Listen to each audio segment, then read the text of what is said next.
আমার বন্ধু যখন বলায়া আমার গাড়ির সামনে দিয়ে রঙ করে যায় যায় বুকটা ফাটা যায়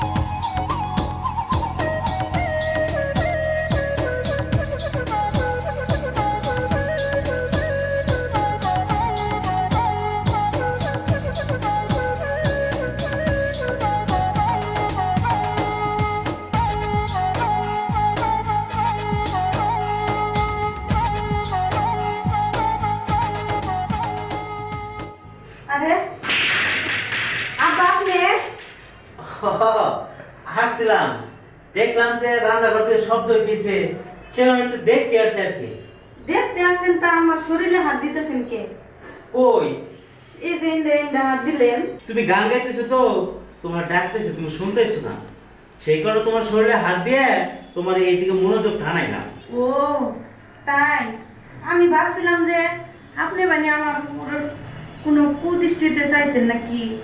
আচ্ছা আপা কিছু বলবেন? না, আমার পানি টানি কিছু লাগবো না। ওই বাজারে যাইতেছিলাম তো, চিন্তা করলাম তোমার কাছে জিজ্ঞাসা যায় যে বাজারে কোনো সদাই পাতি না যাই আছে কিনা, সেই হিসেবে নিয়ে আসি। আপনার কি মাথা খারাপ হয়েছে নাকি? বাজার তো কালকে আনলেন। কালকে বাজার করছি, হ্যাঁ আমার মাথা একদম চলে গেছে। আচ্ছা আজকে আর কিছু লাগবে না, তো আপনি এমনিতে বাজারে যে চাটা খেয়ে নেন। আচ্ছা ঠিক আছে, তুমি থাকো, হ্যাঁ আমি বাজার যাই। আচ্ছা আচ্ছা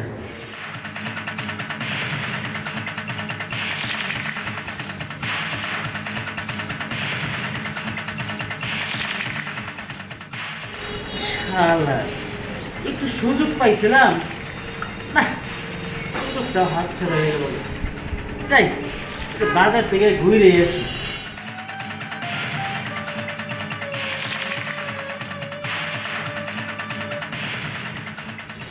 এই অসময় আবার ফোন দিল কি? হ্যালো, কে বলছেন? কি আমার ছেলে ফারুক মারা গেছে?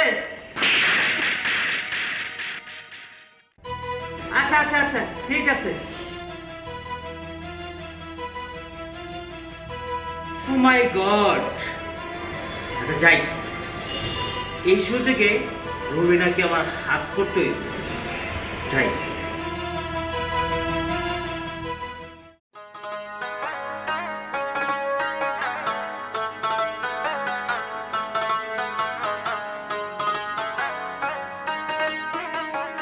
রবিনা, রবিনা, রবিনা, রবিনা, রবিনা। হ্যাঁ বাবা, কি হয়েছে বাবা? জীবন বলে একটা খারাপ দুঃসংবাদ আছে। খারাপ দুঃসংবাদ? কি দুঃসংবাদ বাবা? মানে ফারুক। ফারুকের কি হয়েছে বাবা? ফারুকের কি হয়েছে? কি বলবো, ফারুক না বিদেশ বলে অ্যাক্সিডেন্টে মারা গেছে। না না না বাবা, আমি বিশ্বাস করি না বাবা, আমি বিশ্বাস করি না। আমি তো প্রথমে বিশ্বাস করি নাই, পরে সত্যি শিওর হইলাম যে আসলে মারা গেছে। না বাবা, আমি বিশ্বাস করি না বাবা। এই তো সুযোগ, এই সুযোগে আমার কাজ হাসিল করতে হবে।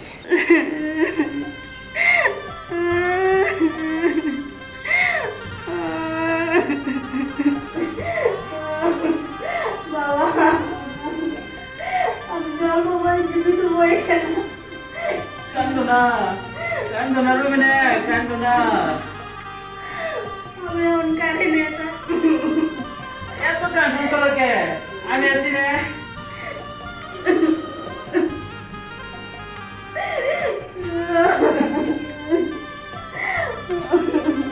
বাবা আমার কি হবো বাবা? আমি কি যে বাঁচবো, কার কাছে থাকবো আমি?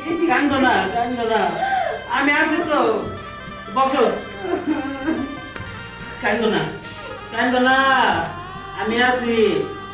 কি করবা, ওনারা আমার ওরা মারা গেছে, তুমি তো এখান থেকে যাইতে পারবো না। তুমি যদি যাও তো আমি একা হয়ে যাবো গা, আমি আবার কিনে থাকবো। কান্দো না বাবা, তাই বলে এই অল্প বয়সে আমি স্বামী ছাড়া কিভাবে এই বাড়িতে থাকবো? আপনি আর আমি শুধু এই বাড়িতে, আর তো কেউ নাই। পাড়ার লোকে শুনলে কি বলবো বাবা? আপনি আমার একটা বৃদ্ধি ব্যবস্থা করেন, আমি তো আর এইভাবে থাকতে পারবো না। আরে সে নিয়ে তুমি কোনো টেনশন করো না, ছেলে গেছে তাই কি হয়েছে, আমি তো আছি। আমার এই বাড়ি ঘর বিষয় সম্পত্তি যা আছে সব আমি তোমার নামে লিখে দিব, ঠিক আছে?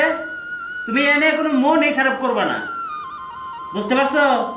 বাবা, বাড়ি ঘর সয় সম্পত্তি দিয়ে আমি কি করবো? আমার স্বামী যদি কালে আমার কাছে না থাকে, আমি এই সম্পত্তি দিয়ে কি করবো? আমি এই বাড়িতে থাকতে পারবো না বাবা। আরে না, আমি সবই বুঝি। শোনো, আমি একটা কথা বলতে চাই তোমার। কি কথা বাবা? আমি বলি কি, মানে তুমি যদি রাজি থাকো আমি তোমাকে বিয়ে করতে চাই। কি বললেন বাবা আপনি এটা? আমি না আপনার ছেলের বউ, আপনার মুখে কি এই কথা মানায়? ছেলের বউ তো ছিলে, এখন তো আর ছেলে নাই। ছেলে না থাকলে আর ছেলের বউ দিয়ে কি হবো? ঠিক আছে, আমি একটা কথা কই কি, আমার সয় সম্পত্তি যা আছে সব আমি তোমার নামে দলিল করে দিব, শর্ত তুমি আমার একটা কথা রাখো। না বাবা, আমি আপনার কথা কিছুতে মাইনা নিতে পারবো না। এতদিন আমি আপনার ছেলের সংসার করছি, আমি নতুন করে আপনার সাথে সংসার করতে পারবো না। কি কয় এগুলা? ছেলে যদি না থাকে তাহলে তুমি সংসার করবে কার সাথে? আপনার ছেলে না থাকে না থাকুক, আমার আপনি আমাদের বাড়িতে নিয়ে খেয়ে আনি, আমি এই বাড়িতে থাকতে পারবো না। আচ্ছা শোনো, তোমার কি এই যে ছিলাম যে মারা গেছে, মারা যাওয়ার পরে এখন কি তোমার সংসার করা লাগবে না? থাকতে পারবা এটা তুমি?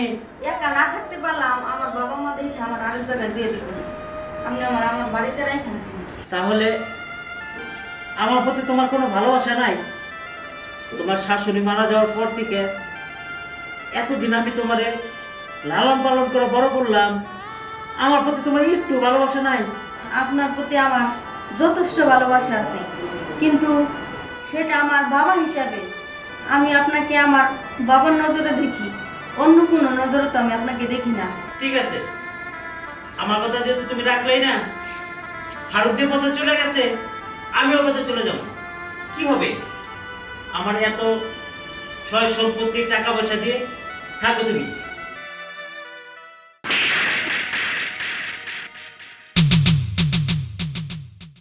বসেন বাবা, সরি, বসেন। আমি চাই না যে ফারুকের মতো আপনি আমার জীবন থেকে চলে যান। এই তো, এই তো, তুমি বুঝতে পারছো? আমি না তোমাকে কেমনে জানি অনেক ভালোবাসি মানুষে।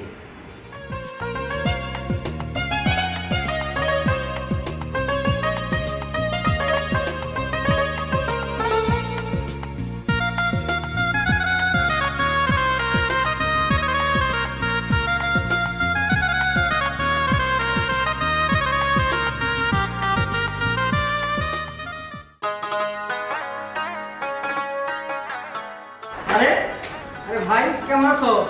আলহামদুলিল্লাহ।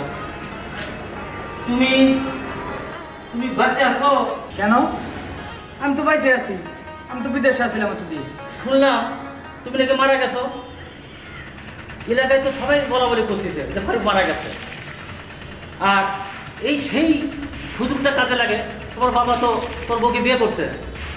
এলাকার মধ্যে কি একটা বিশ্রী অবস্থা এখন। ভাই, এই কথা তো আমি কিছুতেই বিশ্বাস করতে পারতেছি না। আর এই কথা শোনার আগে আল্লাহ আমারে কেন মরণ দিল না? হ্যাঁ? ভাই দুঃখ নিস না ভাই, তুই বামে যা, গেলেই সব দেখতে পারবি, সব বুঝতে পারবি। যা। আচ্ছা ঠিক আছে ভাই, যা।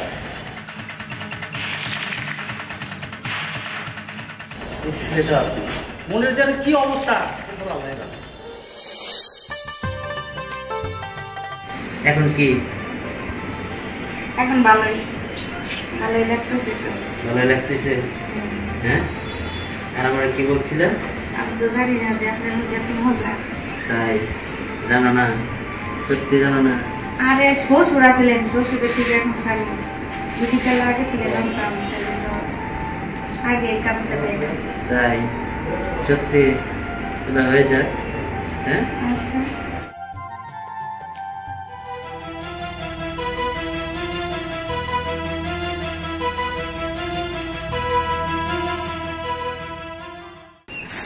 আমি আমার বউয়ের আর আমার বাবার মাঝখানে কাকা হয়ে থাকতে চাই না। আমি যেখান থেকে আসছি আবার সেখানে চলে যাবো, কারণ আমি তখন মৃত। আমার বউয়ের কাছে, আমার বাবার কাছে, এই দুনিয়ার কাছে এখন আমি মৃত। তাই আমি এখান থেকে চলে যাবো ওদের সুখে সংসারে, আর বাধা হয়ে আসবো না কোনোদিন। থাকো তোমরা সুখে থাকো।